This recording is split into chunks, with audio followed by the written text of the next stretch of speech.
No sé cómo lo demás hacen fuego, ¿viste? Pero a mí me resulta muy fácil y práctico de esta forma. Agarro palitos que corto y lo voy haciendo así, de esta manera. Y después con el cuchillo saco un poco de viruta y lo tiro arriba. Y se va prendiendo fuego. Y adentro le voy haciendo bollitos de diario. Una vez que esto empieza a prender fuego, le voy tirando el carbón. Ahora en un rato les muestro cómo queda. Ahí se va prendiendo.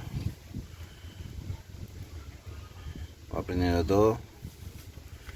Y le prendí una puntita nomás. Y ahí se va quemando. Mucho más fácil. Y ahí le voy tirando el carbón. Mirá, ahí le voy tirando. Al toque prende, ¿viste? Y ahí le voy tirando con la manito, arriba. Si no por el costado, así, para donde tira el viento. Y al toque prende. Pero hay mucho viento, así que vamos a tener que cocinar rápido.